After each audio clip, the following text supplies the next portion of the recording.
It is my distinct pleasure to introduce our first Vision Series speaker for the 2013-2014 academic year. It's my honor to introduce such a remarkable scientist, professor, and global citizen, especially at the beginning of a week when so many notable Georgians will stand on this stage.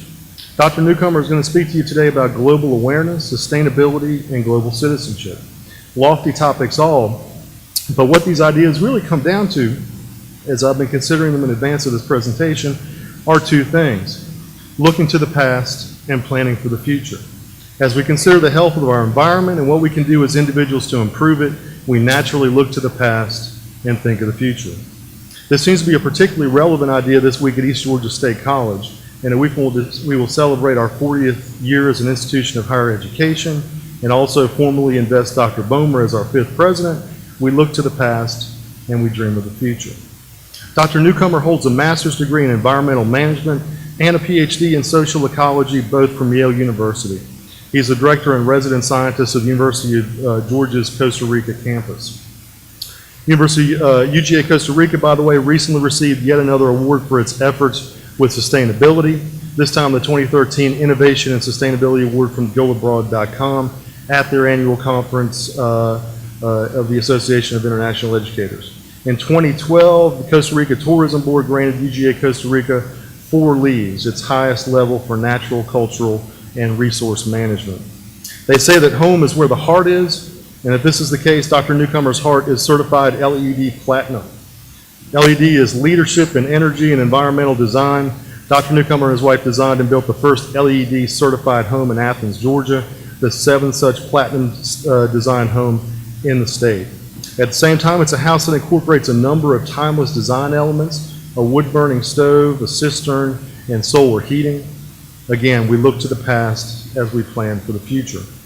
If you allow me one quick anecdote about Dr. Newcomer, he met with a group of East Georgia students at UGA Costa Rica this past May. He had originally offered to speak with our group. We were likely the smallest college group on campus that week. We're probably the smallest group they have all summer. Thinking that he was just being nice, I thanked him and figured that that would be the end of it.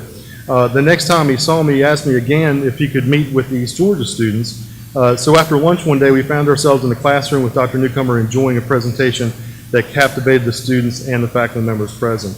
As he was beginning his presentation, after learning that we were requiring our students to keep journals of their experiences in Costa Rica, he said, "Imagine that you came across a journal of your grandmother or grandfather's trip to Costa Rica long before you were born and all the experiences that they had had.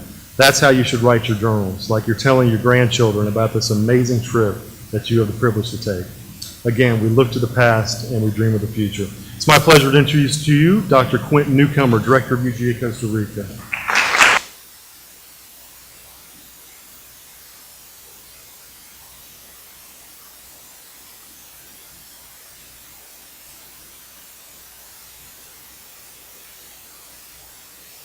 Do this, and Dr. Bomer and all of you for having me here. It's a great honor to be part of your Vision Series. How many of y'all are here for credit? Awesome. I love it when that's the situation. It fills the house. So hopefully you'll enjoy this and get more than just credit out of it. But again, I thank you all very much. It's a great honor to be part of this esteemed Vision Series program as well. I brought my timer, so I'm going to try and turn it on here and keep on track for y'all. And I'll tell you briefly, as many people, you all as well as these three, who is that joker up there. My background is in environmental issues. I was always concerned about that. I guess I'm a biologist at heart. I went to business school. I wanted to get a job. And I started out studying biology in college and got some advice, and people said, well, biologists need administrators because biologists don't always know how to run things. And so I took that advice to heart, and I went on and I did an international business degree, and while most of my colleagues were setting up dental insurance plans in Mexico or new banking systems in Germany, I was looking at developing a, a nonprofit environmental company in Costa Rica, and they all looked at me and said, how are you going to make money doing that? And well, I don't know, but we'll figure it out. And somehow along my career, I guess I've always managed to figure out in administration how to sort of make my way through and not maybe make a lot of money at it, but really learn and grow a lot. And I hope that I can share a little bit of my experience. I guess I've culminated with some of the information I'm going to share here with you all today. Costa Rica was my home for about half of my life, so I love talking about it and sharing about it. Was anyone in Costa Rica last May? Who of y'all? Hey, nice to see you again.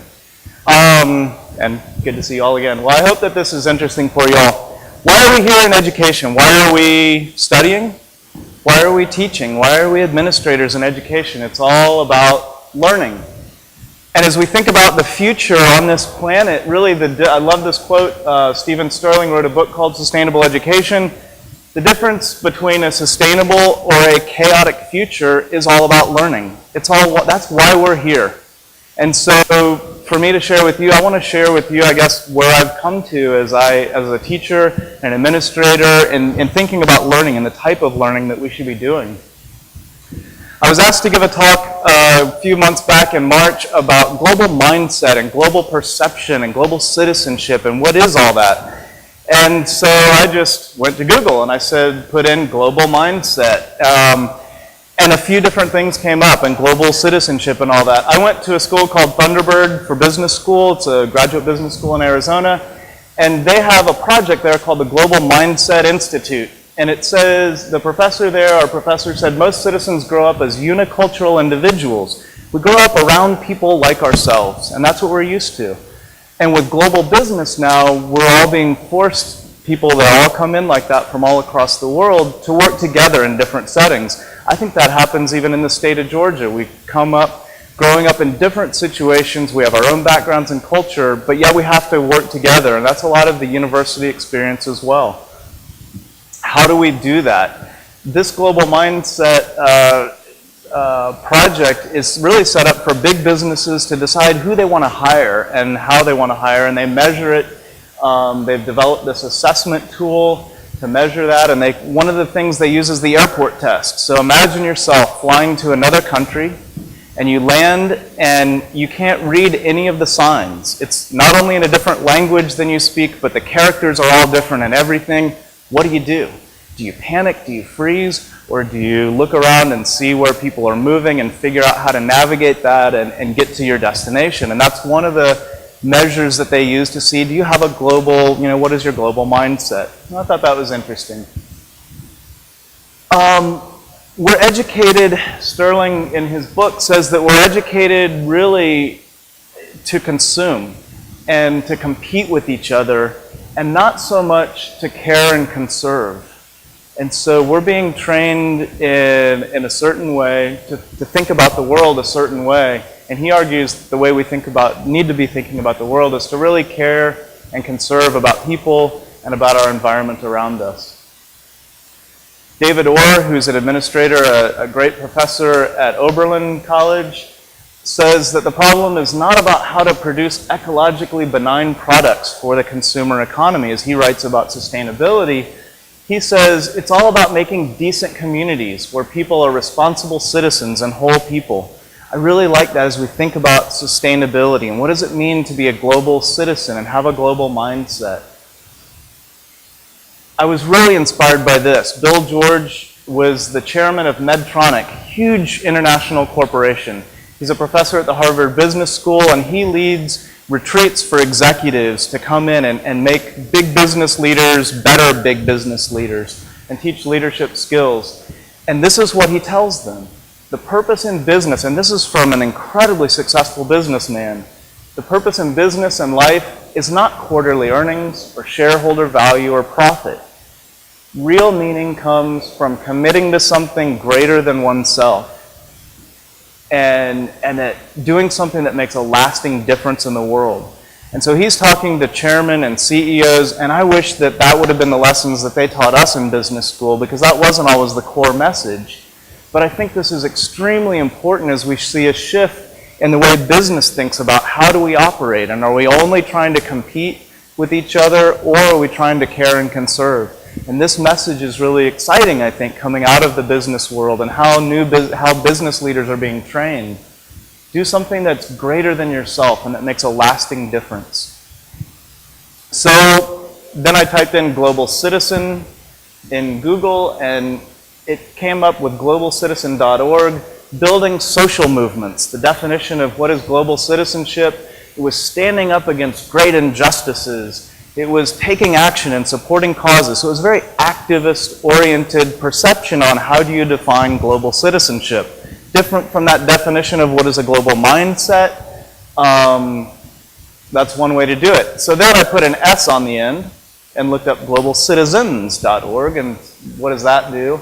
And it talked more about cross-cultural understanding and cooperation, about enhancing quality of life. That's what it means to be a global citizen, focusing on preserving indigenous cultures, traditions, and ecology, so a little bit less activist, a little bit more about maybe being engaged and caring. And then I did what every professor cringes, I myself do, don't go to Wikipedia to make your bibliography. That's not the primary source, although I did it. And what does Wikipedia say is global citizenship? It talks about a brand of ethics or political philosophy. It's looking at things through a global lens. It refers to culturally and environmentally inclusive worldviews, fundamental interconnectedness of things. So I think that's an interesting definition. It's not quite as activist-oriented, but another interesting way to look at what is global citizenship and what does that mean? I think this is all important because this is partly why we encourage study abroad. As someone who develops and takes students abroad and runs this international campus for the University of Georgia, this is ultimately, I guess, why we're doing it, is to help create this global mindset or global citizenship.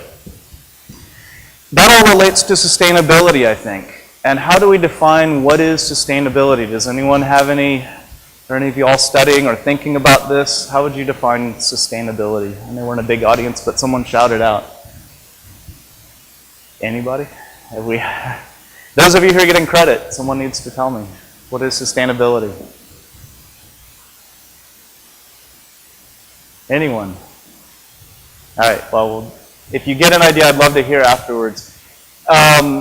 One of the core definitions, this was done in 1987. Gro Brundtland, she was the Prime Minister of Norway, and she chaired a commission that tried to define what is sustainability. And this commission defined it as meeting the needs of the present without compromising the ability of future generations to meet their own needs.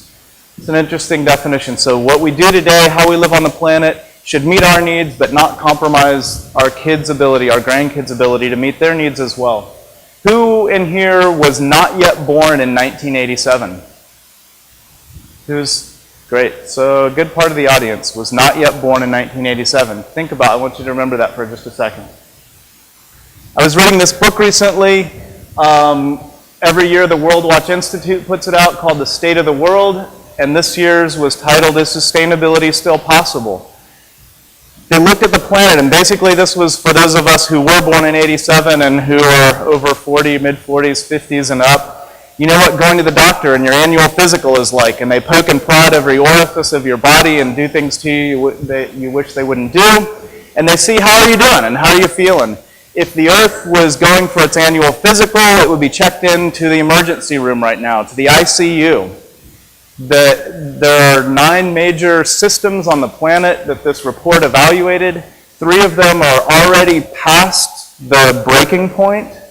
3 of the other 9 are on the verge of passing that breaking point. And so basically 2/3 of our Earth's systems that make this planet function are crashing. Like we really should. This planet should be admitted to the ICU right now. And that's a little bit scary as we think about sustainability in the future. These are my kids. Neither of them were born in 1987. Their future is compromised. They're the future generation. And you, all of you that were not yet born in 1987, are that future generation that the Brundtland report was talking about. And your future is compromised because of the way we've lived on our planet. That upsets me, and why do I do what I do? Ultimately, it comes down because I care about them, and I want them to have a future that is not compromised. And how do we do that? And ultimately, to me, that's what education all becomes about. I don't want your future to be compromised. It shouldn't be, and you shouldn't want your future to be compromised either, or your kids. Every young person today will spend their whole lives throughout this century coping with these profound implications of the global concerns. Everything is connected to each other now. It's not just climate change in isolation, because people are being impacted by that. It's not just fisheries crashing in isolation, because people are being impacted, and all these things have to do with one another. You can't understand it in isolation, and you can't address it in isolation either. We have to know how to think differently. And David Orr says that only those equipped to discern and think critically will understand the magnitude of these problems, as well as understand the choices to be made if we're going to create a decent future. I think that that's what a study abroad type experience can do. It can bring you holistically, to learn how to holistically think about situations. So we're trying to prepare global citizens. If we want our students to have this capacity to contribute to civil society, you have to feel ownership of your learning. You're here studying, you're paying money to go to university. Demand this, demand meaningful, engaging classes, participative classes. Not just functional, passive, and prescriptive. I was at a university in Costa Rica just last week talking with them, and they said, you know what we did this last year, over the last 2 years? They've eliminated all tests. And you think, well, wow, how cool would that be? I go to college and I don't have to take a test. Everything is project-based. They said, imagine faculty, you're charged with that. They said the faculty basically almost revolted the first year, but now they've moved to that. And they run their whole university on this concept of meaningful and engaging and participative education in projects that mean something in the real world, not just sitting there memorizing the list of stuff on the blackboard. And that's really exciting and engaging, and that's what kind of education we need to be offering at the university level, I think, if we're going to teach our students and the next generations, how do we deal with these really complex problems? It's kind of about transformative education. Oh, let me go back. I heard this the other day too. It's a transformational learning versus this transactional learning. So in the jargon of what's, I guess, the buzzwords today. What is transformative education? I think it's teaching through critical reflection. That's what journaling is all about. That's why we want you to not just say in your journals, well, I saw a monkey today. Oh, I ate ice cream today. I mean, that's all great and fun to write down, but if your grandkids read that, well, okay, I saw a monkey. But what did it mean to go live with a family in a foreign country and experience the way they live and how their household works and how they all cooperate with each other or don't? That's the kind of meaningful stuff. What does that mean to me? How does it make me look at my own home community? It's teaching skills like that of critical reflection, thinking about thinking. It's thinking about things in a system, not just one little piece of something in isolation, but how does everything work together? And we have to understand things that way. How does the community act with the environment around it, and how does the environment influence the community? It's very participative. It's not just an add-on, but it's a fundamental shift. This is the type of education I think we should offer. So with that in mind, the university brought me in about 8 years ago to the University of Georgia. They'd purchased this property in Costa Rica. It was an absolutely beautiful property. There had been a history of scientific research there, but ultimately there was no programming developed. And so they brought me in to help, well, what are we going to do here? And what is this place all about? And initially when I got there, the first week they said, your primary objective is to fill the beds and pay the bottom line. It was all sort of this profit thing. We have to make it break even, and of course we do. That makes sense. But I said, well, what's the broader mission? And they said, that is the mission. It's like, okay, well, let's get a group of people together then and start to talk about this. And over time, what was really exciting is this mission was put together not just by me or not just by a small group of us. This was put together by deans and vice presidents and heads of centers and things from all around the university. There was a team of 18 people at very high administrative levels. And they said the mission of University of Georgia in Costa Rica is based on the pillars of UGA, instruction, research, and outreach, to understand the interconnected nature of human and environmental systems, particularly about sociocultural, ecological, and economic sustainability. That was so cool to me. That was really exciting. That's a mission that you can believe in and work towards, and that teaches people not just pay the bottom line, right? It's moving beyond that. So I'll share with you a little bit about the University of Georgia in Costa Rica and what we're doing down there, and I hope that all of you at some point might be able to get down there. The program that is run through East Georgia College is absolutely fantastic down there. Through the UGA, we run about 26 education abroad programs every year. We also work with about 45 other institutions like y'all's from all around the world that come down there and bring their own programs. Through UGA, we run about 275 students and 65 or 70 faculty and TAs every year. And our programs are centered around language and culture.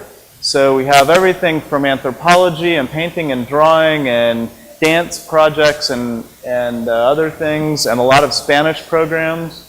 And we also focus in environment and agriculture programs. So everything from astronomy, and I saw your beautiful planetarium area earlier.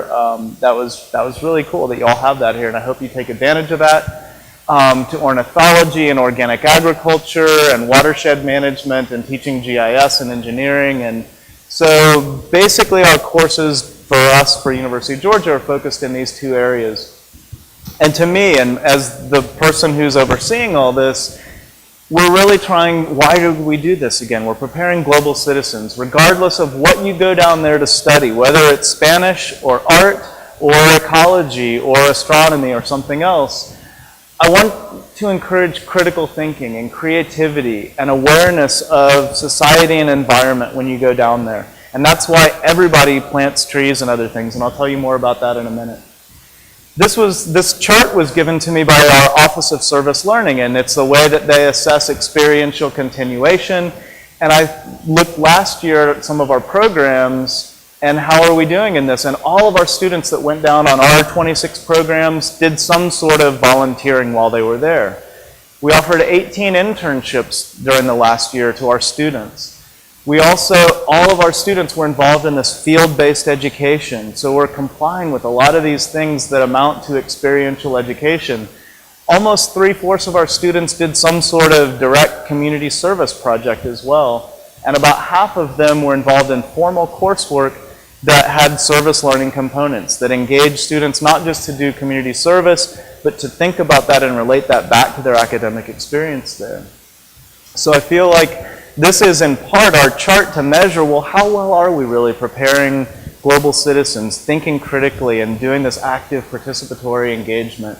Our goal would be to get these obviously up to 100% for both of those levels as well.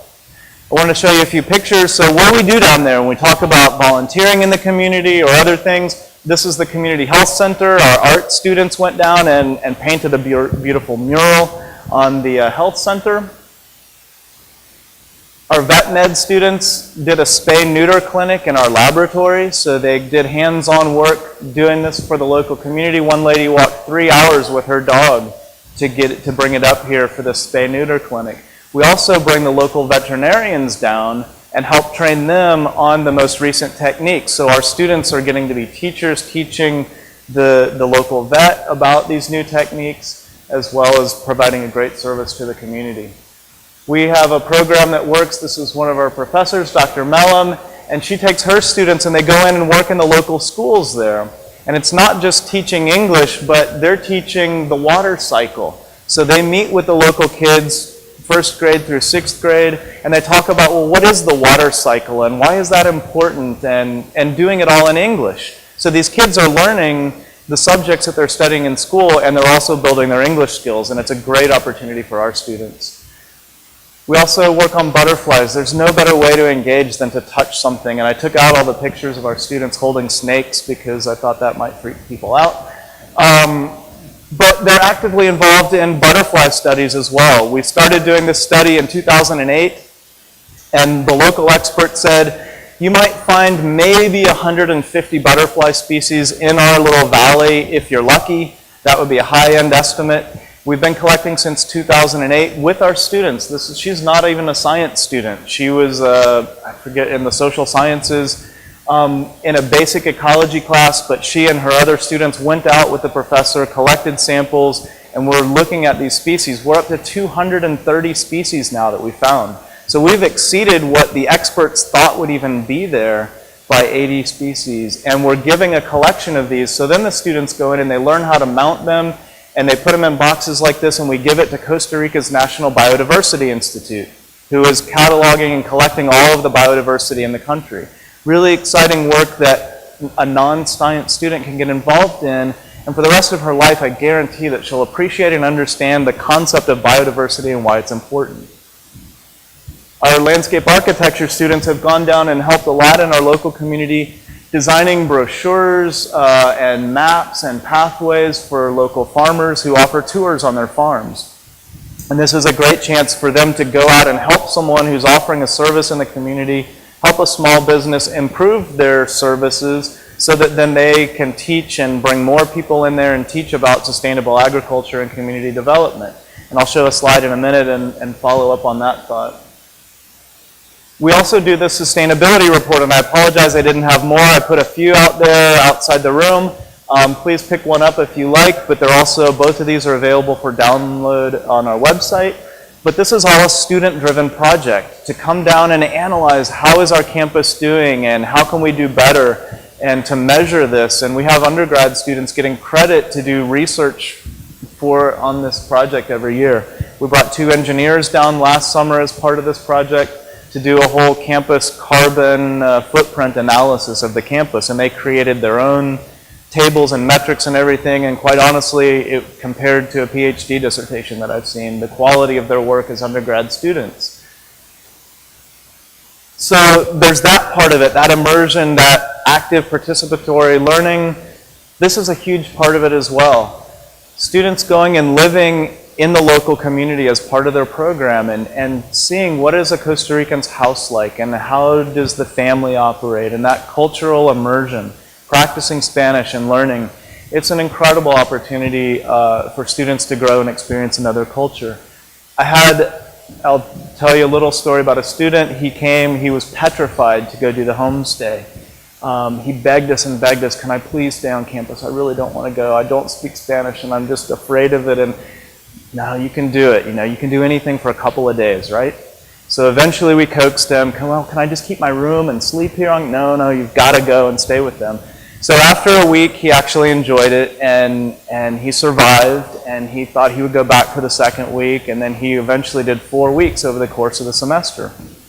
And in the end of that program, and this was so touching and meaningful for me and why it's so important, he said, I will never look at someone in the United States that doesn't speak English the same way again. He's from the Atlanta area, and he said, I saw people come to the United States and they weren't, and my first impression and attitude was, well, just speak English, you're here now. And he said, I went down there and I was in their shoes, and I'm struggling to get by and communicate and to learn the local language, and I get it now. It's changed him. He's going to go on and be a medical doctor. But to take that sort of an experience and an understanding to his profession, to me, that's what it's about. It's changing lives. And that's, to me, also part of what sustainability is all about. It's not just about hugging trees, right?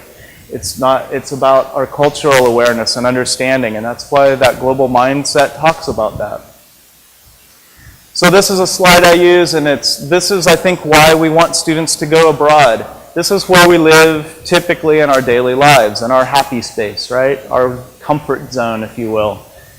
My job as someone who develops international programs and takes people abroad is to do this and push you outside of your comfort zone and make you feel like you're going to explode. I want you to feel uncomfortable because that's when we learn. That's when I learn the most, is when I'm in a situation where, oh man, this is foreign to me. Figure it out. You survive. As an employer, I want to hire people who have felt like that at one point or another and figured out how to get out of that. And my job also is to provide programs that bring people around. It's to provide enough safety net and guidance and direction that you don't stay feeling like that all the time, but that you can figure it out. And I think that the study abroad experience can do that. You can't learn without changing, and you can't change without learning.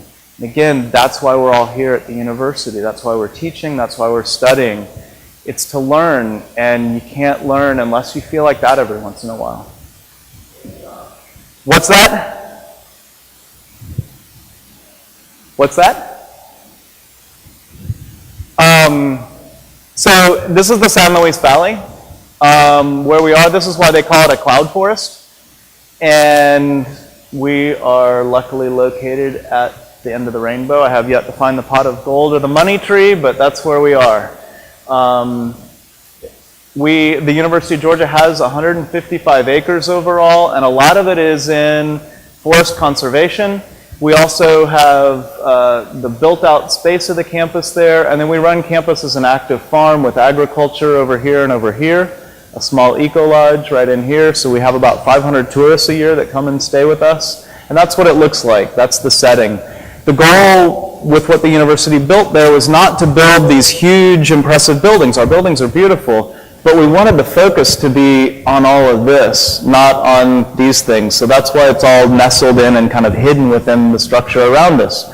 The dining hall, we serve meals family style like this. Our classrooms are open air. It's wonderful to be sitting in there and studying and have a cloud roll through your classroom if you've ever wanted to have class outside. We do every day down there. And this is what it looks like on the inside of the classroom, the inside of the laboratory building, and there's Dr. Porter with his students studying butterflies. These are the student dormitories, so when you go down there on a program, that's where you stay and live, and that's the setting all around you. The Continental Divide is right up here. We were, as Dr. Palumbo said, that we were certified under Costa Rica's Sustainable Tourism Program, and we're at the 4-leaf level around the country. There are 47 of us that are certified at that level. There are 29 certified at the highest level of 5. And with some of the investments we've made this last year into solar energy and as well with biogas, which I'll show you in a second, we hope to be the second one in our area certified as 5 stars.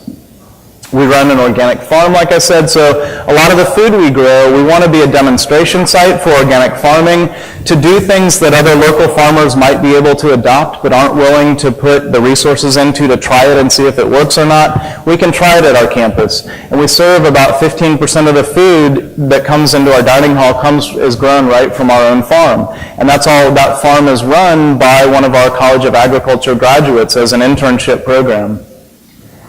We also have our own cows, and so any student that goes down there can milk the cows and engage in that. If you've never milked a cow, it's a fun experience, and that's the milk that will go into your coffee or your cereal or whatever that day, or your hot chocolate at night. We have pigs down there as well, and so the pigs are wonderful because any kitchen scraps that come out of our kitchen get fed to the pigs, so there's no food waste at all from our campus. And we also eat the pigs, so we don't name them. Everyone wants to name the pigs, but when you eat them, you don't name them. So they're a great service to the campus. It provides us food and it eats all of our waste, and so that's a great thing. But cows and pigs also do something else. They contribute waste. So we flush all that waste down from our stables right here. We collect rainwater off of this building, flush the stables out twice a day after we do milkings, and the pigs are in there too.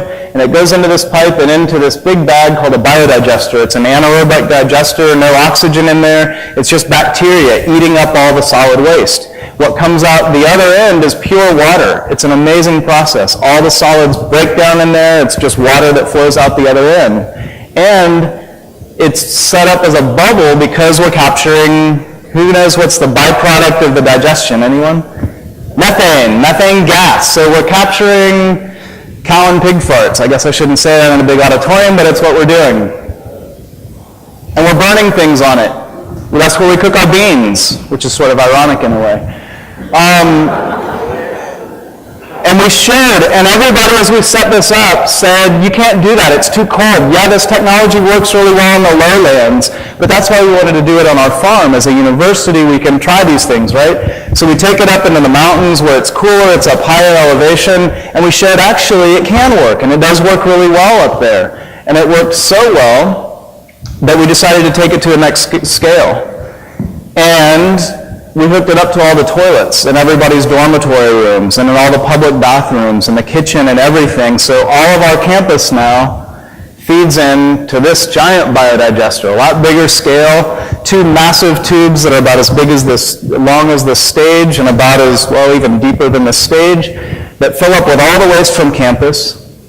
And that's what it looks like when the bag is all filled up with all the gas up above. This is the gas storage, and there's 2 huge digesters under here. And the gas ultimately comes out these pipes and gets fed into our kitchen. It runs all the way back up because gas floats, it's lighter than air, so our sewage pipes run down, our gas pipe runs right back up, and it comes into our kitchen, and this was a test we did just last week actually. We hooked it up, and now this is brought down and hooked up here to our burners, but we wanted to test it and see how much gas is coming out of there. And so we fired it up, and sure enough, it's cranking gas. There's some serious gas coming off of all the waste that's produced on campus. So we feed people a lot more beans and lentils and other things now to really fuel the system.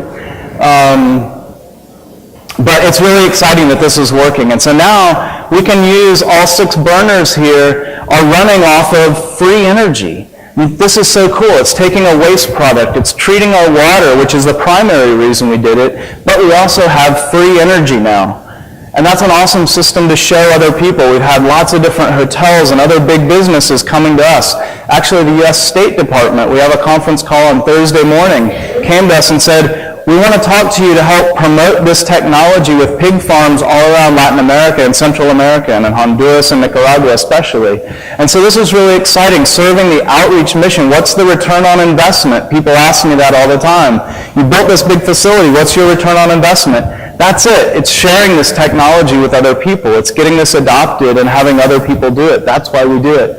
We just bought a big generator for campus. This generator, so if the power ever goes out, we can have backup power, and this is now going to be powered by biogas. So feasibly even, not just when the power goes out, but at peak electric times, we could burn gas and run our campus and lower our electric bills as well. So it's cool stuff that we can do. We've learned a lot. I mean, we try lots of different experiments, and some things work and other things don't work. We tried this experiment in biogas that I won't leave it up there too long because you could burn that into your mind. Some things, you know, are better left undone. The interns didn't like that when we asked them to pilot our project. Okay, so now I just want to make sure everyone's still awake. Those of you here for credit, you're awake again now. The Biological Corridor is another project and initiative that I wanted to share with you all about. What are we doing down there to engage students in our surroundings? This is the 3-wattled bellbird. You can see like the gummy bear looking things that come down off of its beak.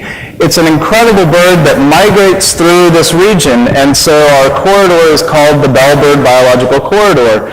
There's an effort this is Costa Rica, but there's an effort from South Mexico all the way down to Panama to connect all of our national parks through forest reserves. But how do you do that on a privately owned landscape? That was the focus of my dissertation work. I wanted to know, it sounds great, let's do this. Yeah, let's just plant forests in all these areas between parks so that species can migrate. But how does that work? Because you're largely in rural settings. Rural people are doing a lot of agriculture and forestry, and it's not always a benefit to them to leave these natural forest strips. So how do we encourage people to do that? In Costa Rica, there's a whole network of these. There's 37 in the dark green there that you see around the country, and this is ours that we're very active in, our biological corridor. And Costa Rica is really advanced in this. It's a pioneer in the world in this concept of establishing biological corridors. And so we're very involved as a research institution in leading the research down through this region. Why do we need this corridor? This shows forest cover in Costa Rica from 1940 to 83, and this is what agricultural policy, westward expansion government policy did to forest cover in Costa Rica. For species that live in these little areas, if you've studied biology and island biogeography, what happens if you have a little island? Things that live in there, if there's a big species that needs to migrate, ultimately it's going to go extinct, right? Because of inbreeding and genetic issues, problems that they have. So ultimately we want to connect all these things back together so species that need large areas to migrate can do it. And so our campus is up here at the top of the corridor where the Monteverde Reserve is, all around here. And we're trying to connect it down to the mangroves and the wetlands and the lowlands down here. And there's 3 big river systems that drain they start up here in the springs and they go all the way down and drain down here. And that's a big focus of our research now, is to understand the hydrology of this region. As UGA is a big research organization, we want to understand water is going to be a very scarce resource in this area. All the climate change projections show increased drought over the coming 100 years. What are we going to do with higher demand on water and less water sources? How are we going to survive with those conditions? That's what we want to study and understand. So this is what the area looks like. It starts in the cloud forest, and you go down through all these mountains, and you can see the Gulf of Nicoya down here. And this is what the mangrove forest looks like along the Gulf coastline. And so we're working in communities all throughout here, and with scientists in these different river systems to study what's happening there. We're a part of the local advisory board that includes government offices and private conservation organizations, educational institutions. And so we're a part of this whole group leading that. The area is incredible, and I just threw up a few slides to show why. I mean, to me, it's so exciting as a scientist. There are over 2,000 plant species in this area, 500 species of orchids alone. It's an incredible space for biodiversity. Half of the bird species in the whole country are in that tiny little region. That region is about twice the size of Metro Atlanta, to give you a comparison. 20 of these bird species are endangered. Others, like the quetzal, are threatened. And why do we care in the state of Georgia? Why on earth do we care about this? Well, 133 of the birds that fly through our area spend part of the time in Georgia. They spend part of the year in Georgia. If our habitat down there doesn't exist, they're not going to exist up here anymore. The corridor also provides connectivity for animal migration. Large cats, we've seen puma tracks and have captured pictures of them at our campus, and they need big areas to migrate up and down. The monkeys and other bats and other mammals do as well. We've done with students, we've studied the land cover. So this map was made from satellite images, and a student went in and did this so we understand what the land cover in the area is, and we're comparing that to the past and then using that to project what's going to happen in the future. And we've started a project down there to increase forest connectivity on our campus. In 2008, we thought, well, we're trying to be more environmentally friendly. And so we want students to travel down there, but unless we say, like, here's a bicycle ride, we could give you one of those other contraptions, ride to Miami, and then swim on down, and then we'll give you one of those on the other end, and you can bike around, right? How else do we do it carbon neutral? You basically can't. So, but we still want to encourage people to go down there. So we try and offset or mitigate these impacts related to carbon emissions. So we set up a reforestation program, and instead of just checking a box when we buy our airplane tickets, we wanted to plant our own tree nursery and plant our own trees and engage people in this process of doing something to mitigate their emissions and doing something to actively contribute.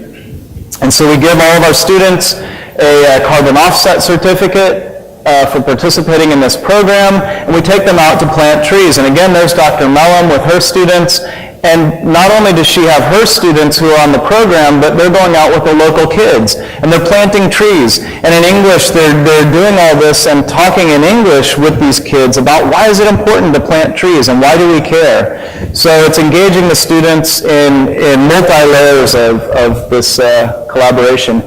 We brought a group of students from China, and from Nanjing Forestry University. And we asked them, I asked them, these were landscape students, and I said, who's planted a tree? And not one of them raised their hands. They came from a city of 18 million people, and they were landscape architecture students, but none of them had actually gotten their hands dirty and planted trees.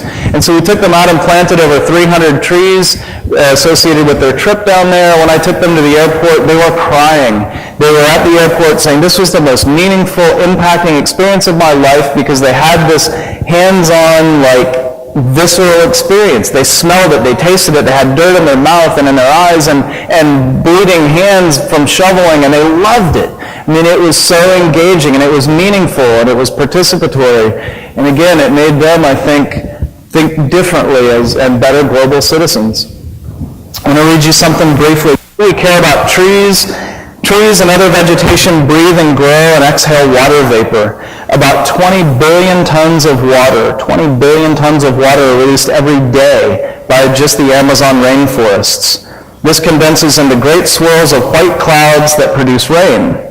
Not only does the moisture fall back on the forest in Brazil, but it also travels, and rain clouds generated by the Amazon rainforest help to water crops across all of South America, the vast grain lands of southern Brazil and Argentina, and some of this also falls over the grain fields and prairies of North America, our cotton fields and peach farms and peanut farms in Georgia as well. So the Amazon rainforest is creating this. Why do we care about this amazing forest?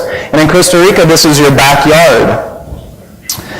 The statistics are staggering about forests, and it's like the amount of energy it takes to do that is like the world, just in the Amazon rainforest, is like the world's largest hydroelectric plant running at full capacity for 135 years. And that's the energy that would come out every day from this process of trees just emitting water up into the air. It's pretty staggering what the Earth systems do and how we're impacting those. And that's why we want students to be engaged in this process and learning about it.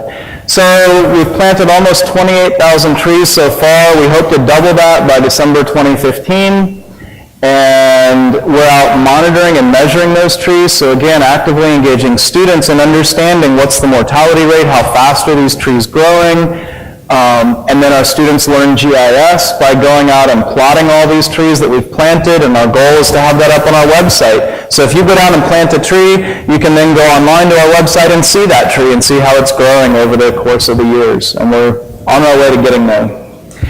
And it all relates to the system. Internationally, Costa Rica pioneered a program called Payment for Environmental Services, where they get money from companies that want to protect watersheds, and also from plane travel, and there's a fuel tax. And they use that money to pay landowners to plant trees that capture that carbon, and it's called a Payment for Environmental Services System program. Well, we want to do that in our own local community and emulate that. And how do we give money to local farmers? How do we make this biological corridor happen? Well, we can incentivize them through these payments and encourage them, and that becomes another crop. Capturing carbon becomes another crop that they can produce on their farms. There was a book that was written back in the early 90s by the National Research Council, and it was called Sustainable Agriculture and the Environment in the Humid Tropics. And to summarize a 400-page book into 4 bullet points, ultimately they said what we really need to do is maintain these long-term biological and ecological integrity of our natural resources. We need to provide returns at the farm level. We need to contribute to the quality of life in these rural areas. Does that sound familiar? Thinking about Georgia as well? I mean, not only do we need to do that in the humid tropics, but I think we need to do that back here and strengthen our national economic development strategies via these first 3. I think that relates directly back to Georgia, and so what we're trying to teach down there is stuff that we can bring home. And again, what we're trying to show down there, and I hope that we can be a model for all of Costa Rica. I wish every hotel would do this in the country. If every big hotel like Marriott and Barcelona and Holiday Inn and all these others that are big international companies now would follow this kind of a model and invest in their local communities, I think it would bring all of Costa Rica's economy up, especially in these rural areas. We pay them for environmental services, so we pay them to plant trees and protect our water sources and capture carbon out of the air. We commit to buying agricultural products from them, buying locally. And that's happening all around the states now. It's wonderful in Athens to see the explosion of farmers markets. We buy about 1/3 of our food that we serve in the dining hall directly from people in our little local valley community, in our valley. And that's really important. It's a great source of income for them. They host students, so people can stay with them and learn about local culture. Imagine if you went, I bet there are people that are paying $400 a night at the Marriott who would happily pay that $400 to have an experience living with a local family in the community right around that hotel as part of their vacation to Costa Rica. And that would inject a lot of money into the local economies there. But the hotels aren't thinking that way right now. The local crafts, so we buy a lot of our little gift store on campus. The main thing we sell out of there are crafts that are made in the local community. The tourism projects, we go see local coffee farms and other projects that our neighbors run, and these guys become our teachers and teach us about how they manage the land. They know how to continue to farm and manage the soil in a good way. As we get a couple of generations off the farm, we're forgetting that. and it's happening in the States as well as it's happening abroad, and we want to help people kind of remember and keep that as part of our culture. We had it makes me think of a student that we had down from Washington, D.C. We brought a group of kids from an inner city area in Washington, D.C., and we went out into the garden and they pulled up carrots, and one of the kids was like, "Oh, there's dirt all over this carrot. That's gross. I'm not going to eat that." And I was like, "Well, where do you think it comes from?" "It comes from the ground. You can wash it off." And then we started a discussion. Well, what else comes out of the ground? And radishes and lettuce, and we're looking around, and one guy said spaghetti, and he was serious. And it makes me realize that we're so removed from the farm. Where does your milk come from? Well, it comes from a box in the refrigerator section at the store. Where does your chicken come from? Well, it's that thing that's in a package at the store, and that's so much of the life we live now is removed from the farm, and we want to bring people back to that, and I think having that contact on the farm is really important. Biofuels are another great possibility of production at the farm level. Ultimately, why are we doing this? I'm going to skip through this in the sake of time, but ultimately, why are we doing this? Because every generation carries with it, consciously or not, a story that we pass on to the next generation. And what we're telling a story right now, and we're telling a story that for the people for whom we will be ancestors. As the University of Georgia, as the University of Georgia in Costa Rica, as East Georgia State College, as individuals in whatever community we're from, the question we have to ask ourselves individually and as a society is what story do we want to be telling? What do we want that legacy to be for future generations? It brings me back again to the statement by Bill George. And he asks these top business leaders from all the big 500 companies that come into his seminars, imagine yourself on your deathbed, and you have your granddaughter with you, and you're going to tell her about what are the real accomplishments in your life. What are you leaving behind? What's the legacy? Is it the big bank account for her? Is it, your quarterly profits in 1973 that were the highest ever recorded? I mean, what really matters? What are you going to tell?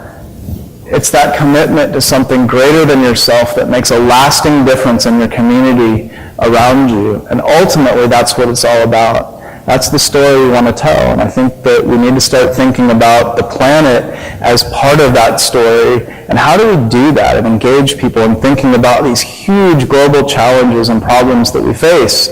And it's global problems, but they come right home to our small communities even, especially in rural areas. I think that's why your college is so important, that y'all are here, that you're studying, that you're getting degrees.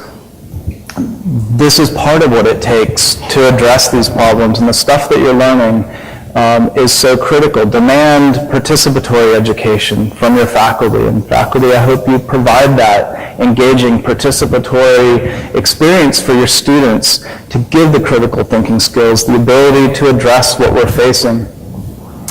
And with that, thank you very much.